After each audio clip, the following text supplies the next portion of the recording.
안녕하세요 여러분. 네, 제가 잠깐 기도하고 말씀 증거하는 시간 갖겠습니다. 하나님 아버지 감사합니다. 오늘도 하나님 우리가 말씀을 들을 준비가 우리 마음 가운데 되어 있는지요. 하나님 우리는 아무것도 모릅니다. 하나님 우리가 아무것도 모른다는 사실을 알 수 있게 하여 주시옵소서. 하나님 오직 성령께서 우리에게 알 수 있는 하나님에 대해서 알 수 있는 그 은혜를 부어주시사 하나님 우리의 삶이 살아있는 삶이 되게 하시고 참된 삶이 될 수 있도록 우리를 인도하여 주시기만을 참으로 원합니다. 하나님 말씀을 듣습니다. 하나님 역사하여 주시옵소서. 주님만이 모든 것들을 가능케 하시는 분이십니다. 하나님 주님만이 기적을 일으키시는 분이십니다. 주님만이 하나님 그 기적으로 인하여 우리를 새롭게 하실 수 있는 분이십니다. 하나님 그 하나님을 의지합니다. 그 하나님을 바라봅니다. 하나님 우리에게 하나님의 세계에 들어가서 하나님의 세계 안에서 하나님의 관점으로 우리 자신을 볼 수 있게 하여 주셔서 하나님 우리의 삶이 참된 삶이 될 수 있도록 주님 인도하여 주시옵소서.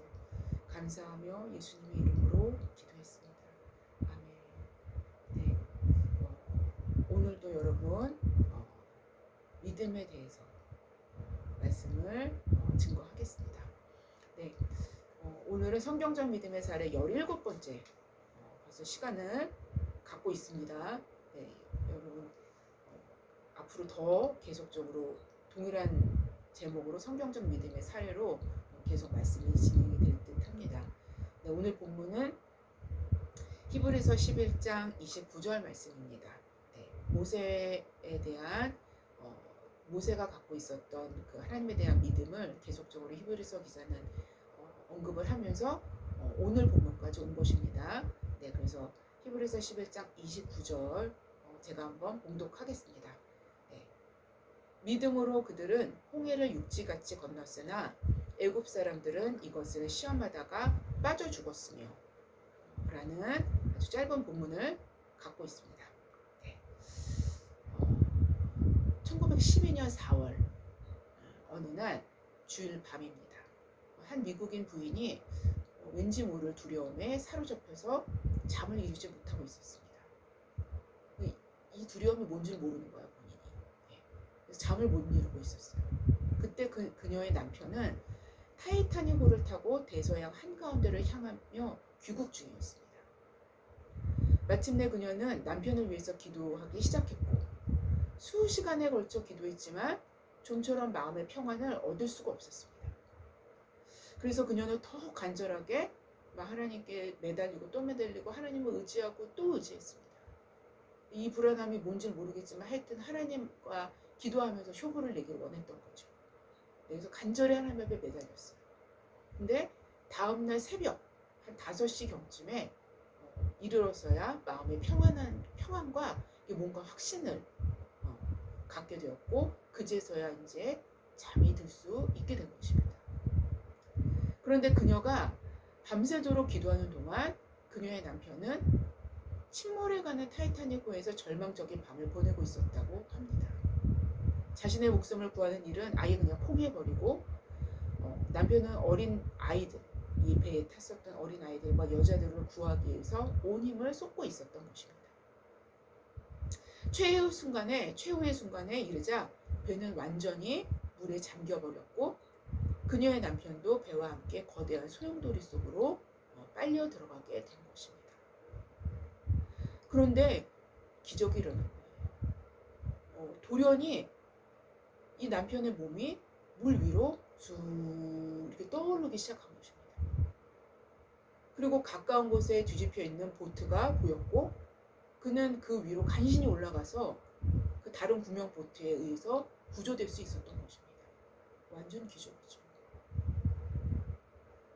그때의 시각이 대략 새벽 5시쯤 경쯤 되었었는데 바로 그 시간이 그때까지 그 아내가 기도하기를 멈추지 않고 있다가 곧 기도를 마치고 마음의 평안을 얻었었던 바로 그 시간대였던 것입니다. 근데 여러분 믿기시나요? 네. 성경에는 이렇게 현대인들의 눈에는 비현실적인 것처럼 보이는 것, 혹은 짜맞춰진 것 같은 그런 느낌이 있는 그런 사건들, 이런 것들로 가득합니다. 네? 그래서 마치 현대인들의 눈에는 신화와도 같은 내용들이 상당히 많이 등장한다는 것이죠. 말 그대로 믿음의 눈으로 그대로 순진하게 믿지 않는다면 인간이 만들어낸 설화 이상은 아무것도 아닌 것처럼 치부될 수 있다는 것이죠. 그러나 우리의 삶에서 내 삶에서 실제로 하나님의 능력을 경험한 후에는 성경이 다르게 보이기 시작합니다. 관점 자체가 틀려진 것이죠. 그리고 하나님의 살아계심을 우리의 현실의 한복판에서 경험할 수 있어요. 성경의 기록이 이게 허구가 아니구나, 이게 장난이 아니구나 라는 것들을 알게 됩니다. 그런데 더 정확하게 설명한다면, 더 섬세하게 설명한다면, 사실상 믿음은 경험과 체험에 의해서 오는 것은 아닙니다. 경험과 체험이 있어도 하나님의 믿음을 부어주시지 않으면 절대로 안 믿는 사람도 있습니다, 여러분. 네. 그래서 믿음은 경험과 체험에 의해서 오는 것은 또 아닙니다. 하지만 경험이라는 상황 속으로 우리를 부르셔서 믿음을 주시는 분에 의해서 믿음은 발생한다고 표현하는 것이 더 성경적입니다. 믿음의 출처는 정확히 하나님께 있다는 소리죠.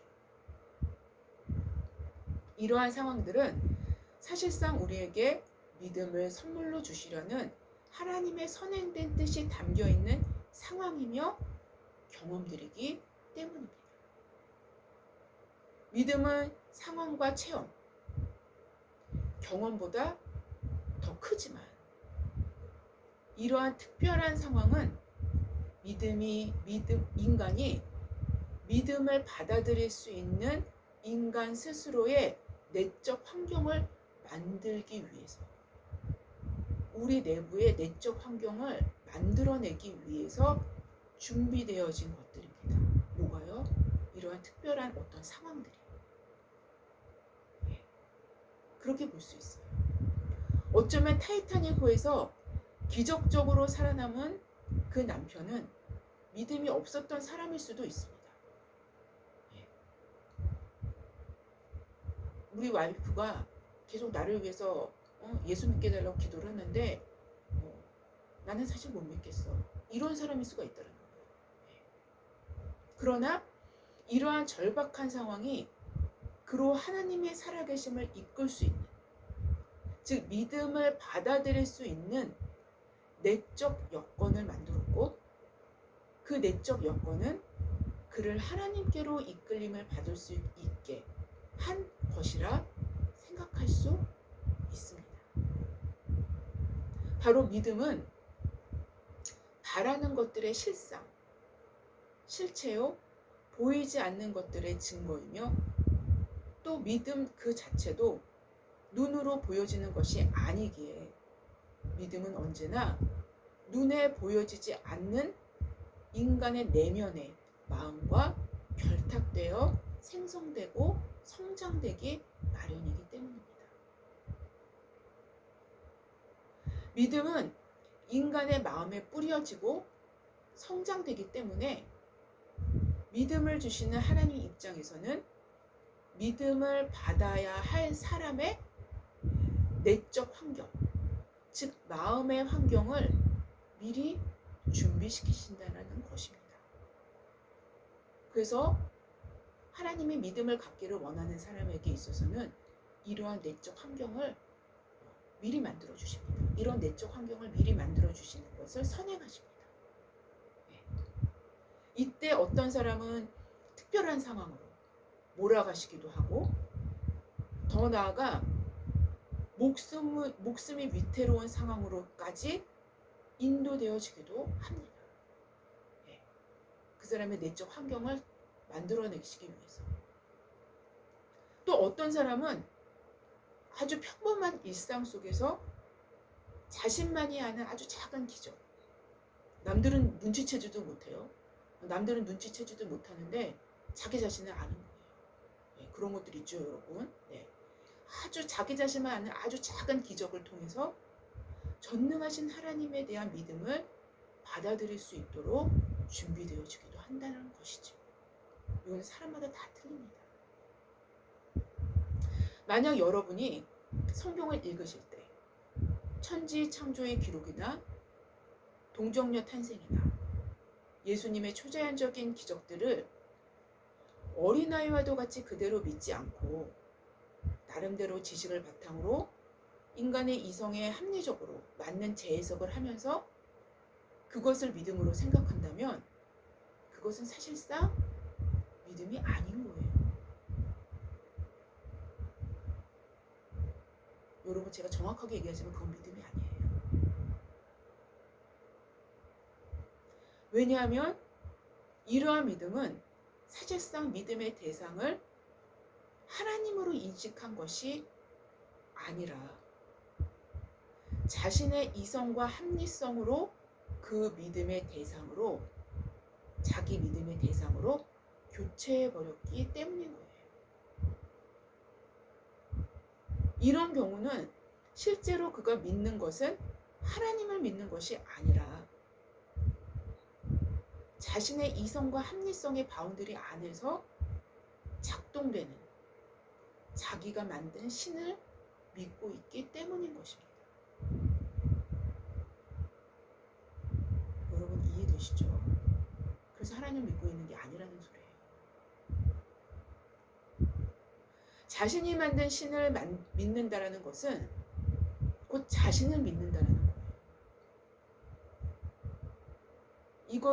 이것의 가장 핵심부에는 자신의 이성과 합리성을 우주의 중심에 두는 곧 자기 자신을 믿는 행위에 지나치 않기 때문인 것입니다. 따라서 하나님을 믿는다라는 것은 언제나 우리 자신의 이성과 합리성을 뛰어넘을 수밖에 없는 것입니다. 아니, 더 나아가 믿음은 인간의 이성과 합리성을 뛰어넘으라고 요구하십니다. 여러분, 조금 이제 믿음의 여정을 이제 가시게 되시면 믿음이 막 요구해요. 믿음이 누구셔요? 하나님이시죠. 하나님 막 요구하셔요. 왜냐하면 믿음은 내 자신의 이성과 합리성을 믿는 것이 아니기 때문이에요. 결국 예수님을 믿는다고 하면서 어떻게 노아의 홍수를 믿을 수 있느냐? 어떻게 동정녀 탄생을 믿을 수 있지? 어떻게 부활을 믿을 수 있지? 이렇게 얘기하는 사람들이 있어요. 너 그거 진짜 믿어? 이렇게 얘기하는 사람이 있어요. 교회 다니면서도 야, 너 그거 어떻게 진짜 믿는 거 아니지? 너 진짜 믿어 그거를? 이렇게 얘기하는 사람이 교회 안에서조차도 있습니다. 바로 이런 식의 물음은 스스로의 내부적 논리가 맞지 않는 비논리적인 말을 하는 것임을 생각할 수 있어야만 합니다. 바로 이러한 흐름으로 자유주의 신학에는 성자 예수님은 사실상 존재할 수 없게 되는 것입니다. 성자 예수. 인간 예수만 남게 되는 거죠. 그것도 자기랑 비슷한. 왜냐하면 그들의 접근 방식, 그들의 접근 방법 자체가 사실상 맞지 않는 방법을 채택한 것인 셈인 거예요. 그래서 이런 결론이 주어지는 것입니다. 자유주의 신학은 가장 이성과 논리를 많이 따지고 들지만 그들 스스로 파괴해버린 논리는 생각하지 않습니다. 하나님을 믿는다라는 것은 하나님의 방법, 즉 믿음의 방법으로 믿는 것이 믿음인 것입니다. 하나님을 믿는다는 것은 그것을 인간의 이성과 합리성의 방법으로 믿는다는 것은 그 자체가 모순이 있다는 것입니다. 그 자체가 모순이 있는 거예요. 그럼 아예 하나님을 믿지 말지 처음부터 아예. 이런 경우에는 믿음이라는 용어를 사용할 수 없는 것이며 사용해서도 안 된다는 거예요. 성경에서 나오는 그 믿음이라는 용어 자체는 이런 식의 믿음이 아닌 거예요. 바로 이렇게 믿음의 방법은 애초부터 인간 자신을 뛰어넘는 무엇인가가 있습니다. 애초부터, 아예 첫 출발부터 그렇습니다. 바로 믿음은 인간인 나를 뛰어넘는 것입니다. 참된 믿음은 나에게 갇혀 있게 할 수 없는 것입니다. 참된 믿음은 나를 탈출하게 만듭니다. 그렇기 때문에 사실상 믿음은 참된 하나님께로 나아갈 수 있는 유일한 루트가 되어줄 수밖에 없는 것입니다. 따라서 성경적 믿음은 하나님의 초자연적인 권능을 제거하지 않습니다. 성경적인 믿음은 하나님의 초자연적인 권능을 제거할 수도 없어요. 그렇게 안 되는 거예요.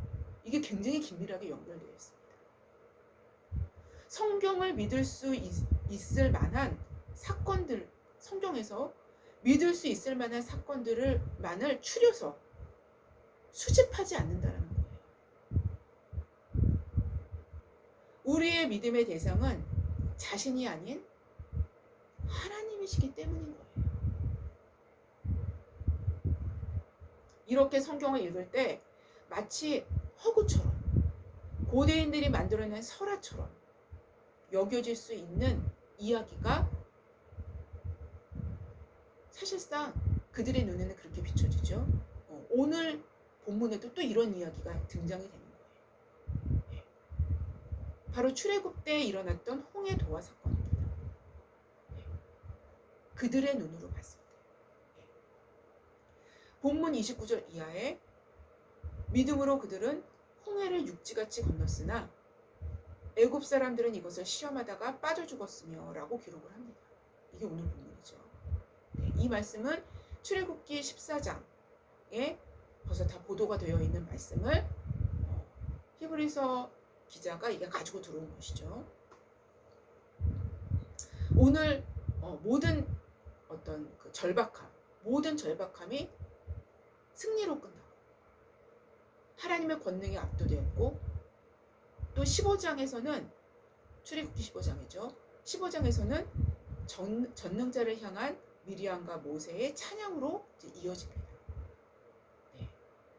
엄청난 하나님의 권능이 이제 풀어지면서 그 뒤에 이어서 놀라운 찬양이 이제 이어지게 되는 것이죠. 그러나 여러분, 이러한 승리에 앞서 우리는 출애굽한 이후 이스라엘 백성과 모세가 당했던 그 절박함과 위협적인 상황들을 우리는 직시할 필요가 있다는 것입니다. 모세는 미디안 광야 생활 마지막 즈음에 떨기나무 가운데 임하신 하나님을 경험합니다. 그를 이스라엘 백성의 지도자로 부르시는 하나님의 부르심을 모세는 아주 집요하게 거부를 하죠. 거절을 합니다. 요리 피하고 조리 피하고 결국 나는 말 못한다 이러면서 요리조리 피하게 됩니다. 그래서 하나님은 분노를 발하시게 되시죠. 그래서 결국 모세는 하나님께 부르심을 받고 다시 애굽 땅으로 가게 됩니다. 전능자께서 이토록 강권에서 부르신 부르심에 순종해서 간 애굽 땅에서 그는 하나님의 말씀을 바로에게 믿음으로 전한 후에 큰 낭패를 보게 되죠. 믿음으로 전한 후에 곧바로 큰 승리가 오는 것이 아닙니다. 믿음으로 전한 후에 곧바로 큰 낭패를 보게 됩니다. 도리어 더 큰 고역을 불러들인 꼴이 되어서 이스라엘 백성의 원망을 사게 됩니다. 그래서 모세는 주여 어찌하여 이 백성이 학대를 당하게 하셨나이까? 어찌하여 나를 보내셨나이까? 내가 바로에게 들어가서 주의 이름으로 말한 후로부터는 그가 이 백성을 더 학대하며 주께서도 주의 백성을 구원하지 아니하시나이다라고 말씀드립니다. 학대가 더 심해진 거예요. 고역이 더 심해진 거예요. 하나님께 순종해서 바로에게 나가서 말을 했더니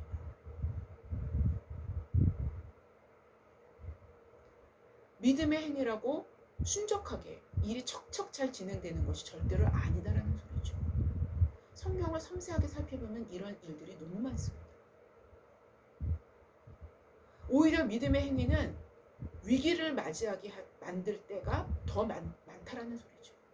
위기를 불러들입니다. 오히려. 왜냐하면 믿음의 행위는 하나님의 뜻이 이 땅에 이루어질 수 있게 만드는 요소가 되기 때문에 즉각적인 사탄의 방해가 돌입하게 됩니다. 사실상 믿음의 사람들이 일어나 믿음의 행위를 하기 시작할 때 사탄도 자신의 나라를 방어하기 위해서 다 들고 일어나는 그 시점과 항상 맞물려지게 되기 때문이죠. 왜냐하면 하나님의 나라가 세워지고 하나님의 나라가 강성하게 된다는 것은 곧 사단의 나라에 위협을 가하고 사단의 나라가 이미 망했는데 완전하게 그 뜻이 성취되는 것들을 자신들 스스로 보게 되는 꼴이 되기 때문인 것이죠. 그때 주님은 이제 내가 바로에게 하는 일을 내가 보리라. 강한 손으로 말미암아 바로가 그들을 보내리라. 강한 손으로 말미암아 바로가 그들을 그의 땅에서 쫓아내리라 라고 말씀하신 후에 10가지 재앙이 애굽 땅 전역에 임하게 됩니다. 여러분, 하나님의 권능은 그 이후에 시작이 된다는 것이죠. 10가지 재앙은 애굽의 신들과 바로 자신에게 하나님의 심판이 선언되는 엄중한 재앙이었지만 40년 동안 애굽의 왕궁에서 자라난 모세의 입장에서 생각할 수 있는 것은 그들, 그러니까 바로의 왕가이지요. 바로의 왕가에 입었던 옛 은혜를 모르는 자처럼 여겨지는 상황 속에서 바로 왕의 분노와 미움이 극에 달하기까지 하나님의 말씀에 10번이나 순종해야 했던 그 모세를 우리는 또 생각할 수 있다는 것입니다. 결국 하나님의 강한 손으로 바로가 어쩔 수 없이 이스라엘 백성의 출애굽을 허락했습니다. 그들이 출애굽한 직후에 다시 마음이 변하여 바로의 추격을 받게 됩니다. 바로는 이스라엘 백성이 광야 쪽으로 갔다는 사실을 전해 듣고 도간에 든 쥐라고 생각하고 선발된 주력부대 600대와 애굽의 모든 병거들을 동원해서 뒤쫓습니다. 여러분, 이러한 모든 일이 왜 이렇게 이루어졌을까요? 네. 어떻게 보면은 그 모세에 대한 어느 부분에 대한 미움도 섞여 있을 수 있습니다. 네. 그러나 모세는 하나님의 말씀에 대한 순종, 이것을 가장 첫 번째로 생각했다는 것이죠. 모세는 누구보다도 그들의 군사력과 병력, 그리고 인류 최고 수준의 전투력, 또 잘 알고 있었을 것입니다. 그런 모든 것들이. 왜? 그 내부에서 있었던 사람이었기 때문에. 그들이 기동력 있게 이미 이스라엘을 바짝 뒤쫓고 있고, 이스라엘 백성은 굶뛰게 60만의 장정들이 그들의 처자와 가축들을 몰고 행렬하는 상황들을 우리는 충분히 예측할 수 있어요. 바로의 군사력은 세계 최강의 군사력이었어요. 그 당시. 세계 최강의 군사력으로 막 뒤쫓고 이스라엘은 노예 백성으로 굶뛰게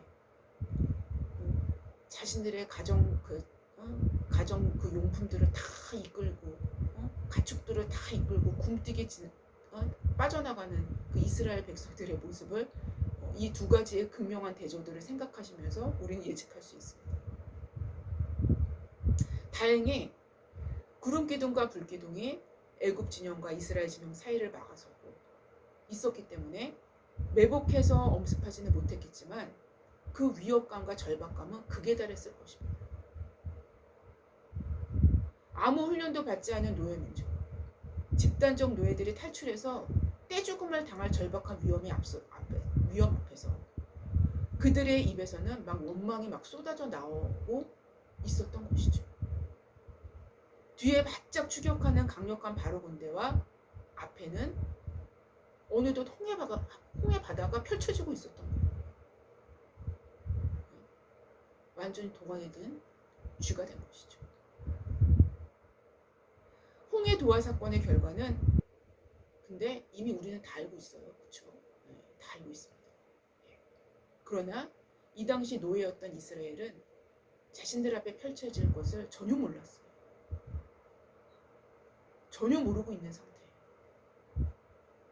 네. 곧 앞으로 하나님의 어떤 권능의 역사가 펼쳐질지 아니면 개죽음을 당할지 네. 전혀 모르고 있었다는 것입니다. 그들 중에 아는 사람은 아무도 없었어요. 그들의 출애굽에 대한 기대와 희망은 홍해 앞에서 와르르 무너지기 시작한 것입니다. 개죽음만 당하지 않도록 희망하면서 발만 동동 구르고 있었을 듯합니다. 더 나아가 우리를 왜 애굽에서 나오게 했느냐는 둥, 왜 갑자기 너는 어디서 나타나는지, 왜 우리 앞에 혜성처럼 나타나서 이런 일을 했냐는 둥, 예. 얼마나 많은 말들이 있었겠습니까? 모세를 원망하는 소리가 커졌던 것입니다. 노예 민족이었던 그들이 할 수 있는 것은 아무것도 없었습니다. 아무런 힘도 능력도 지혜도 없었습니다. 이런 상황에서 하나님의 개입이 없었다면 그들은 백발백중 개죽음이었죠. 개죽음으로 그냥 끝나는 것입니다. 모든 것이 다 종결되는 거예요. 사실상 인간에겐 이런 상황을 정직하게 인식할 줄 아는 것이 나중에 참된 믿음을 소유할 수 있는 중요한 요소가 됩니다. 여러분, 제가 다시 한번 말씀드릴까요? 사실상 인간에게는 이러한 상황을 정직하게 인식할 줄 아는 것이 나중에 참된 믿음을 소유할 수 있는 중요한 요소가 됩니다. 내가 이렇게 힘이 없구나. 내가 이렇게 연약하구나. 난 진짜 파리 죽음이구나. 파리 목숨이구나. 여러분, 파리 목숨과 인간 목숨은 별반 다를 게 없어요. 사실상.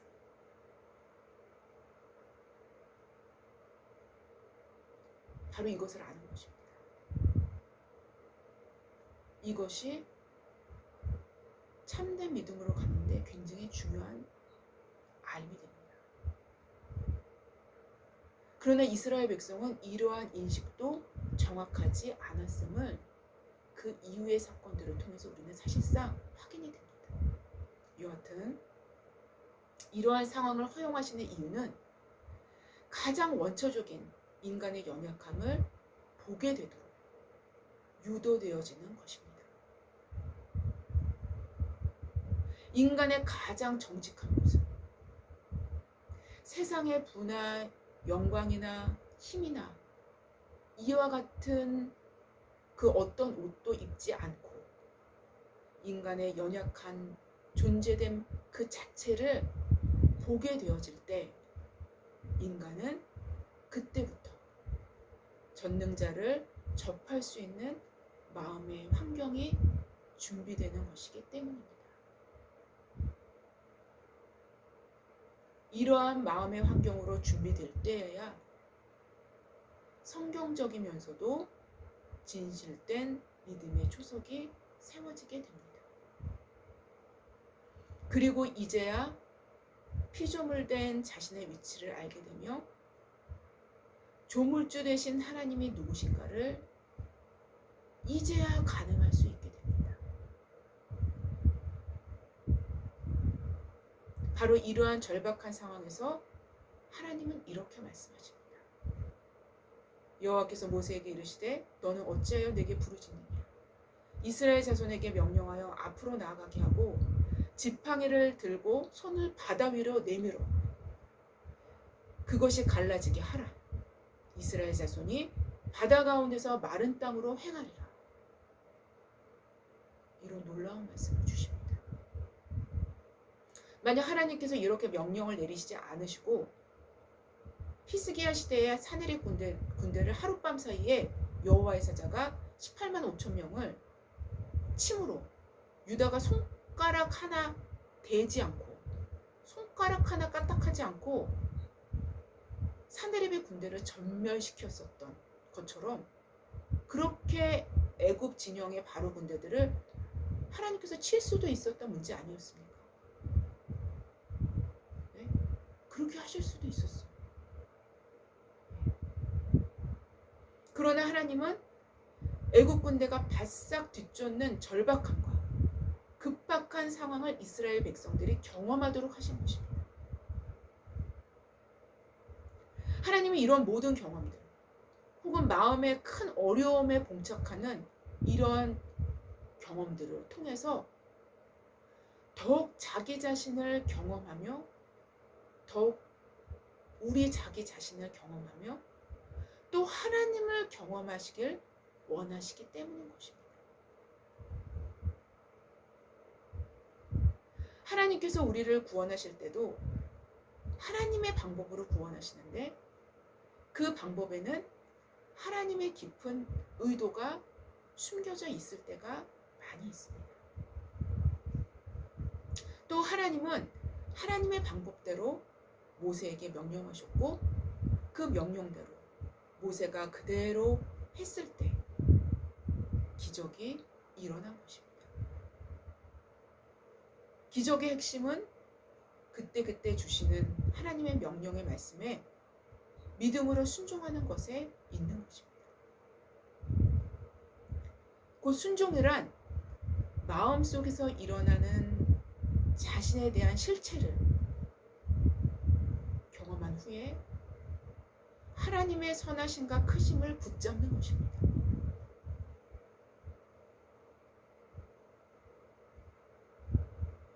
여러분, 믿음에는 꼭 자기의 실체를 적나라하게 보는 것이 필요합니다. 그래야 하나님의 선하심과 크심이 얼마큼 선하신지, 얼마큼 크신지를 더 깊이 가늠할 수 있게 되는 거예요. 우리가 성경을 자세히 보면 모세가 하나님의 명령에 순종했을 때 즉각적으로 확연히 홍해가 갈라진 것이 아닙니다.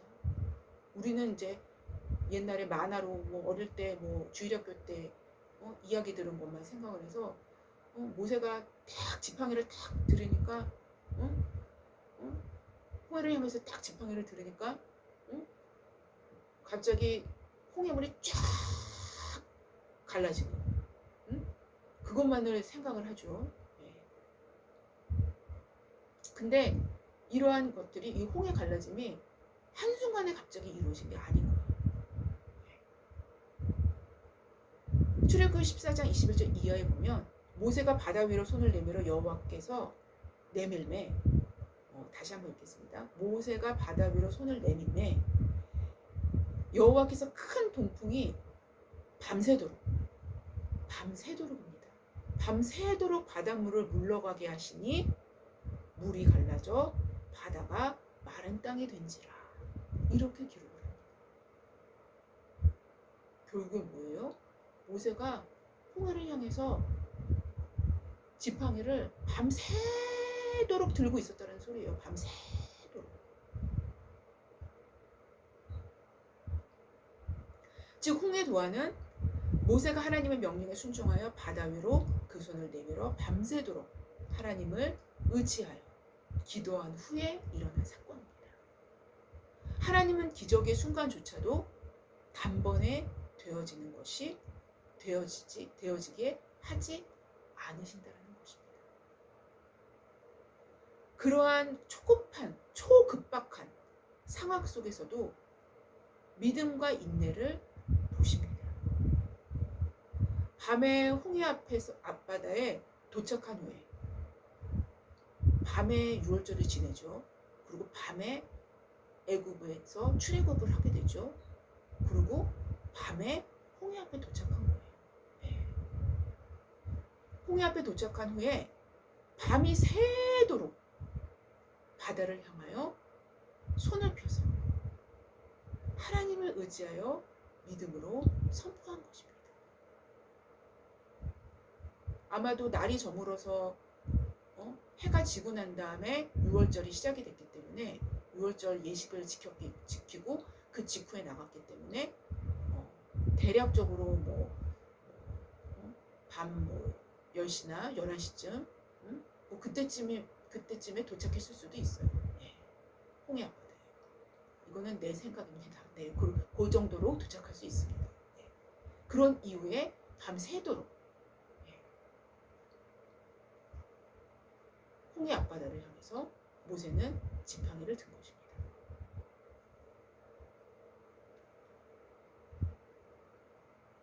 모세가 하나님을 의지하여 바다를 향하여 밤새도록 선포했을 때 이스라엘 백성은 초조하게 밤새도록 뜬 눈으로 기다리고 있었을 것입니다. 그 절박한 순간에 우리에게 요구하시는 것은 믿음의 인내인 것입니다. 여러분도 잘 아시겠지만요. 이렇게 너무나 급박하고 너무나 다급한 상황에서는 10분도 굉장히 깁니다. 네. 여러분 아시죠? 네. 화장실이 너무나 급해요. 너무 급박해요. 네. 10분 너무 길어요. 네. 바로 이런 상황입니다. 그런데 모세는 이 다급한 상황 속에서 약 6시간에서 7시간 이상 믿음의 싸움을 싸웠던 것입니다. 혹 그 이상입니다. 물론 하나님에 대한 믿음이 있었던 백성들 중에 몇몇 사람들과 어린아이들을 제외하고는 거의 대부분의 백성들은 아마 공황 상태였을지 모르겠어요. 모세는 바로 이 시간에 무엇을 생각할 수 있었을까요? 그가 경험한 하나님은 마른 떨기나무 가지에 불이 붙었죠. 네, 불이 붙었으나 그게 타지는 않았죠. 타지 않았던 그 불꽃이었습니다. 아주 작아 보일 수 있는 경험이었으나 실상은 기적 중에 기적이었던 것이죠. 태워질 수 없는 떨기나무에 불꽃에서 소리가 났고 거기에서 그분은 말씀하셨던 것입니다. 그리고 여호와 하나님으로 자신을 나타내 보이신 것입니다.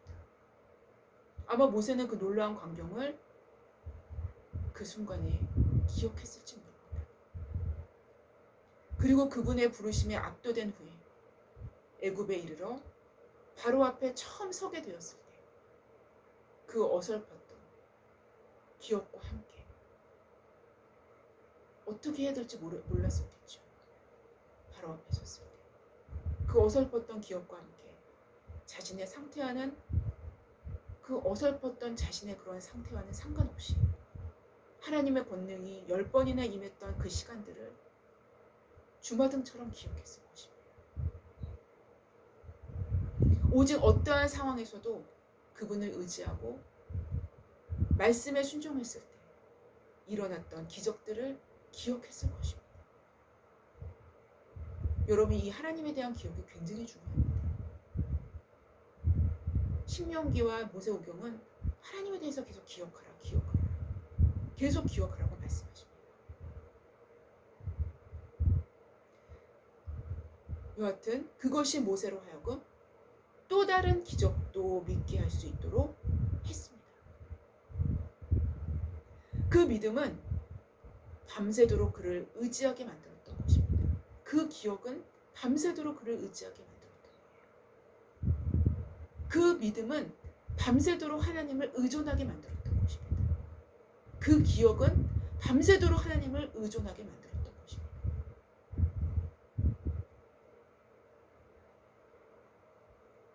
하나님의 말씀을 의존하길 지속할 즈음에 성경은 이렇게 기록합니다. 물이 갈라져 바다가 마른 땅이 된지라. 이스라엘 자손이 바다 가운데를 육지로 걸어가고 물은 그들의 좌우 벽이 되니.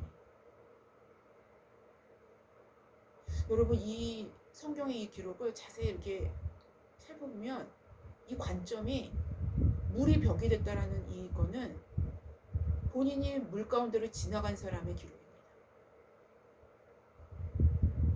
본인이 물 가운데를 지나가지 않으면 그 물이 이게 벽으로 쌓여졌다라는 이런 기록을 하기가 쉽지가 않아요.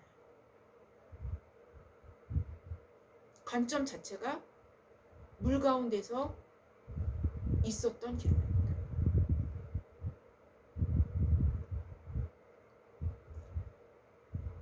여러분, 의존은 자신의 연약함을 인식할 때만 가능합니다.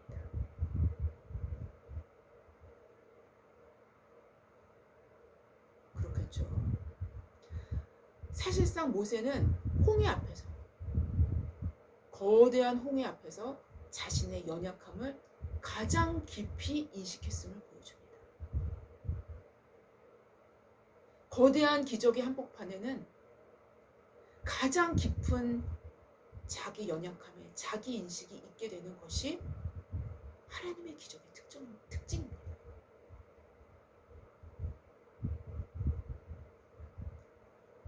하나님은 인간 자신의 가장 솔직하고 가장 정직한 자기 인식 가운데 하나님 자신을 드러내 보이시는 분이시기 때문입니다. 오늘 본문에서는 믿음으로 그들은 홍해를 육지같이 건넜으나 애굽 사람들은 이것을 시험하다가 빠져 죽었으며 라고 이제 또 기록하고 있죠. 애굽 사람들은 이것을 시험했습니다. 이것을 시험하다가 빠져 죽은 것입니다. 왜냐하면 애굽 사람들이 이 홍해 한복판을 걸어 들어왔을 때 물은 합쳐지고 말았기 때문이죠.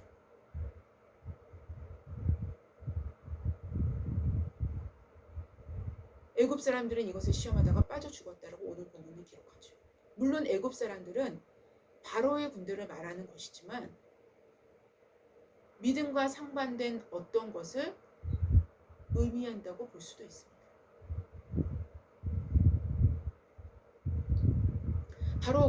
바로의 군대들은 하나님을 시험한 것입니다. 즉 하나님의 권능의 표적인 홍해가 갈라진 기적조차도 자신들의 목적을 달성하기 위한 수단으로 아주 빠르게 이용한 거예요. 아주 머리가 샥 돌아간 겁니다. 빠르게 이용한 거예요. 곧 바다가 마른 땅처럼 되었을 때 이스라엘 백성을 다시 노예로 삼고자 하는 목적을 달성하기 위한 기회로 나름 재빠르게 이용한 것입니다.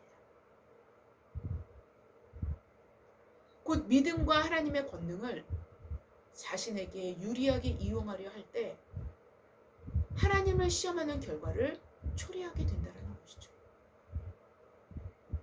하나님의 권능의 기적이 한복판에서 조차 자신의 욕심에 눈이 멀면 하나님을 시험할 수 있고 그 결과 가장 비참해질 수 있게 된다는 것은 이 이 홍해 본문뿐만 아닙니다.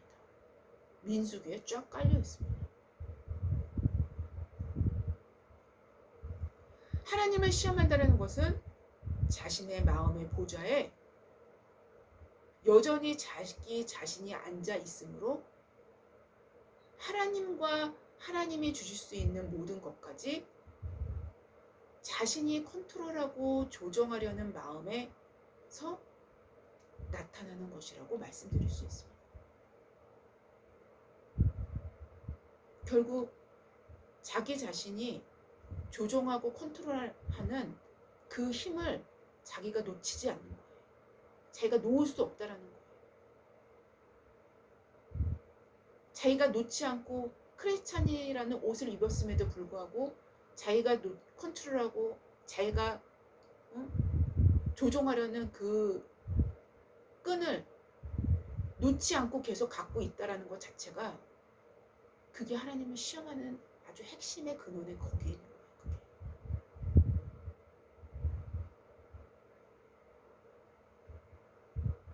이런 자들은 표면적으로 그리스도를 믿는다고 하든 혹은 안 믿는다고 하든 상관없이 실제적인 불신앙으로 규정할 수 있어요. 실제적인 불신앙자입니다. 하나님을 믿는다는 것은 자기 자신이 컨트롤하고 조정하는 그 끈을 하나님 앞에 내어드린다는 걸 의미하는 거예요. 그게 믿음이에요.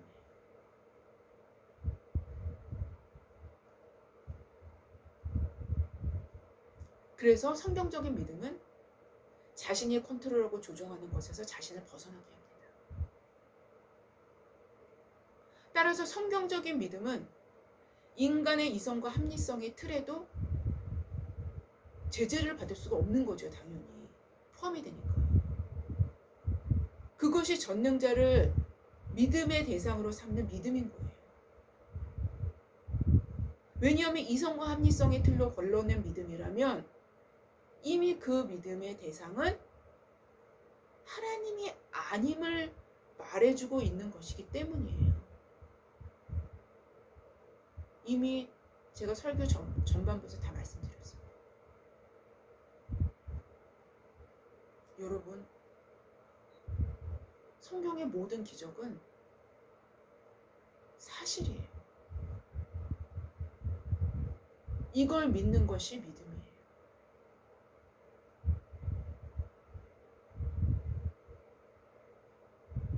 여러분, 홍해를 육지같이 건너게 하신 하나님의 권능을 가감없이 믿으십시오. 이것이 성경적인 믿음인 것입니다. 또한 홍해도와의 급박한 상황 가운데서도 인내의 믿음으로 끝까지 하나님만을 의지함으로 밤새도록 홍해를 향해서 지팡이를 펼 수 있는 그 믿음, 하나님만을 의지함으로 하나님의 권능을 경험하는 그러한 저와 여러분이 되시기를 주님의 이름으로 기도합니다. 제가 잠깐 기도하고 마치겠습니다. 하나님 아버지 감사합니다. 하나님, 우리에게 단순한 것이 얼마나 놀라운 것인지, 하나님 아버지, 성경을 있는 그대로 믿는 것이 얼마나 놀라운 것인지,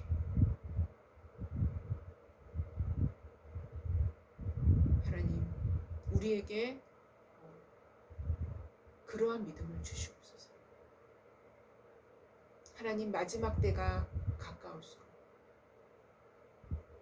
하나님, 물론 과학은 사실상 본질적으로 하나님과 반대되지 않습니다. 그럼에도 불구하고 과학도 그 안에 왜곡이 있습니다. 하나님, 잘못된 과학의 시점으로 성경의 기적을 변제시키거나 파괴하는 일이 없도록 하나님 우리의 믿음을 보호하여 주시고 하나님 이것이 사실임을 정확하게 알 수 있는 믿음으로 우리를 인도하여 주시옵소서. 그렇게 될 때 하나님 이것이 세상에 감당할 수 없는 믿음으로 나아가는 길이 될 줄 믿습니다. 감사하며 예수님의 이름으로 기도했습니다. 아멘. 감사합니다.